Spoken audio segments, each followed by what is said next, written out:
At the base of your spine for sourcing and urgings, you receive the Moon card. This can be about basic instincts and secrets, hidden dangers, but I'm kind of feeling like it's about things aren't what they appear to be. Somewhere maybe your mind's playing tricks on you and your judgment is a little off, or you have some irrational thoughts in the back of your mind. And also some type of manipulation is maybe going on for you to others or others to you. But you're seeking some kind of truth that the Moon card is hiding. And Buddha said there's only three things that can't be hidden: is the sun, the moon, and the truth. The clarification card is the Three of Swords. I call this the heartbreak card, but it doesn't necessarily have to be the failure of a romance. There's a lot of different ways the heart can ache, but it has something to do with the severing of ties of some sort. Somebody that was in your life, or something that was in your life that always had been a mainstay is now gone. And this also has something to do with a hidden truth that the moon hasn't exposed to you right now, because things are not what they appear to be. Now, up in the sacrum or pelvic for awakening and arousing is the Three of Wands. This is a card of motion. It's a card of expansion, the card of putting ideas into reality, and the wheels are turning. So whatever happened in the past, the type of grief that you've gone through for denial and anger to depression, is not affecting your spiritual or personal growth.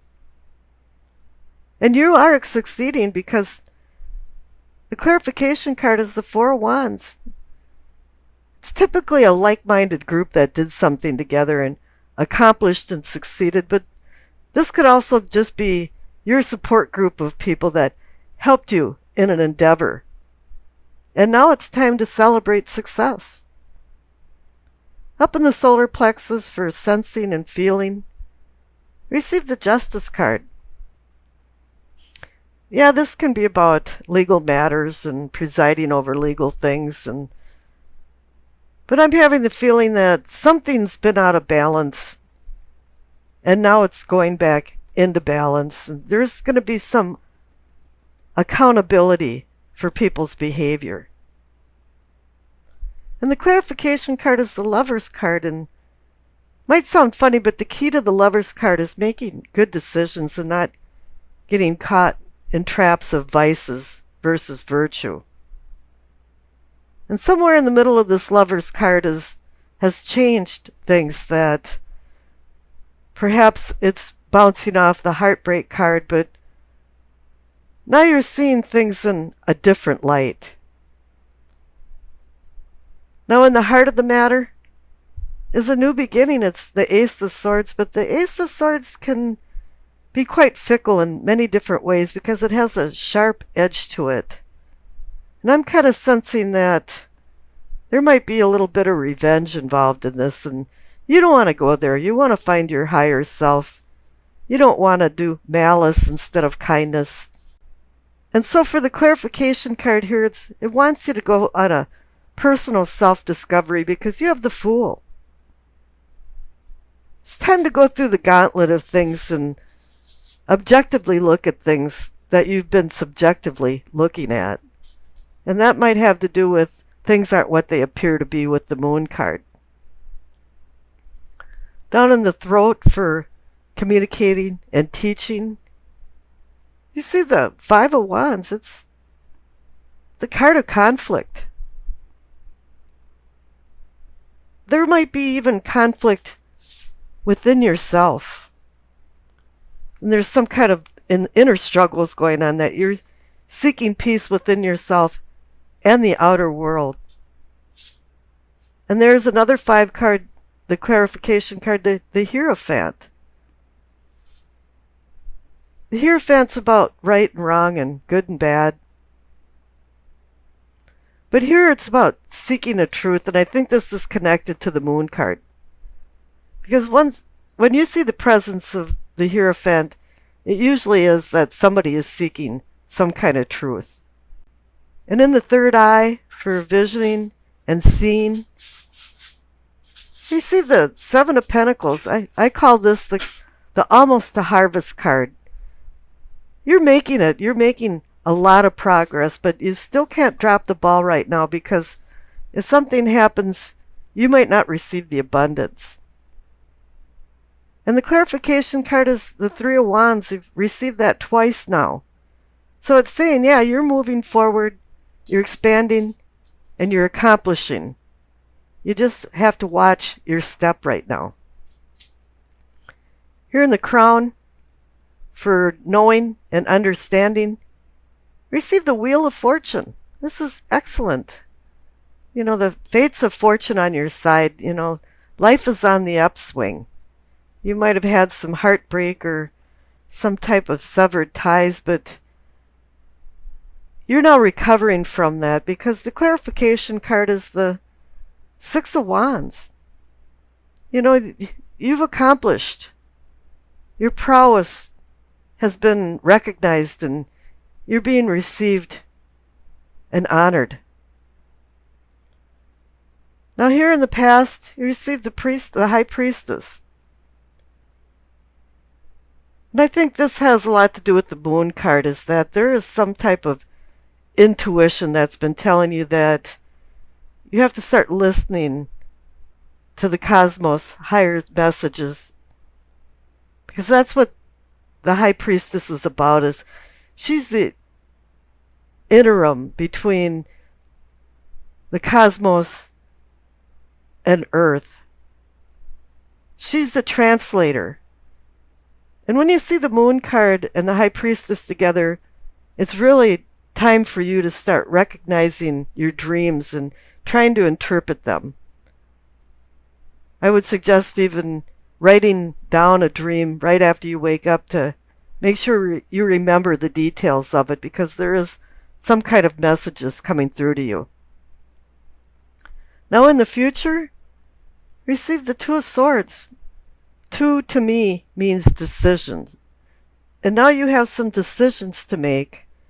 Maybe you've made some, maybe you have accepted what has happened to you in the past.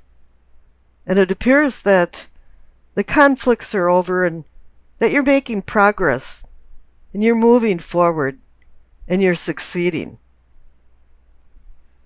And let's see, the messages from the angel card is Bridget. Caution is warranted. Look deeper into the situation before proceeding further. And I think that's what the Two of Swords is telling you too, is that you have to make sure you're making wise decisions. She's got her two arms over her heart chakra. And I think you should look into the situations deeper before you go forward, because you have been hurt. But you do have some new beginnings. But you have to use the Ace of Swords very carefully. Make sure that you're not using it to cut and hurt for some kind of revenge, but using it to your benefit and cutting through the crap and getting to the bottom of things and finding the truth. The card on the top left for what you know, it's the Eight of Wands. It's like a incoming missile. In a good way, though, because Eight of Wands is about sudden change. Sometimes even messages. And it's like a hazy miasma is clearing up, and maybe your cell phone hasn't worked for a whole week, and all of a sudden your calls are going through. And you finally go into the stall in the bathroom at work, and there's a whole roll of toilet paper instead of 3 sheets stuck to the glue, and you have to ask the person next door, you know, do you have any extra? So finally things are falling into place. It's hit a tipping point, and an immovable mountain is now being able to move. Doors are swinging open for opportunities.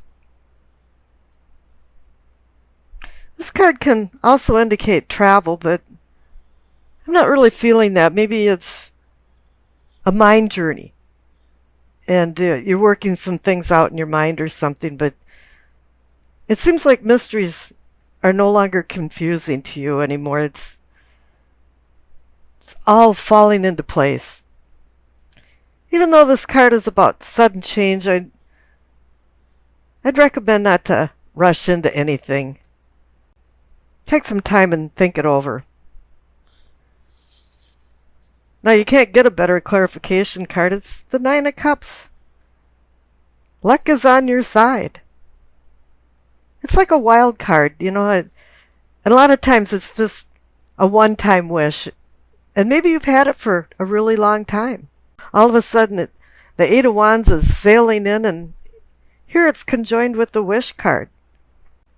Just make sure that you get what you wish for, or you be careful of what you wish for.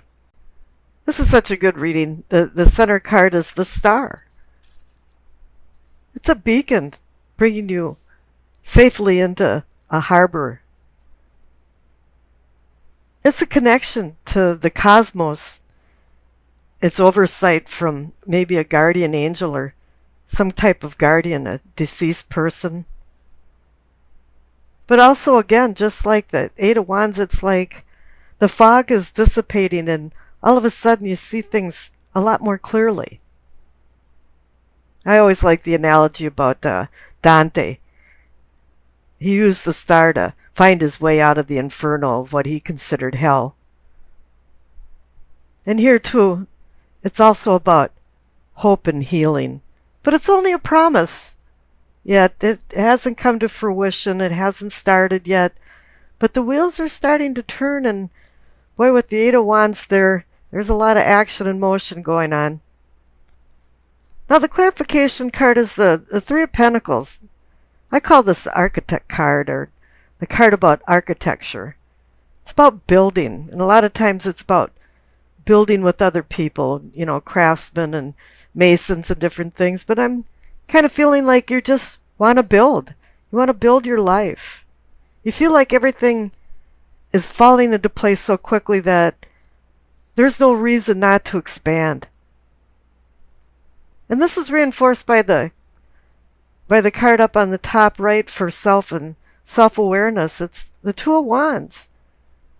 It's the card of decision, the card of opportunity. He's holding the world in his hand, and he's looking over the horizon, and he's wondering, what should I do next? What will make me happy? What's the purpose of my life? Where do I want to go? Now the clarification card is the King of Swords. He's a governor to this decision card. He's a controller.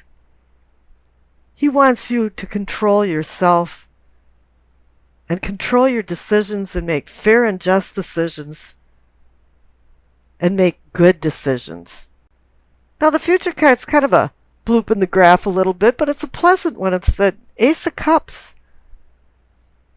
The only cups you received in this is the Nine of Cups.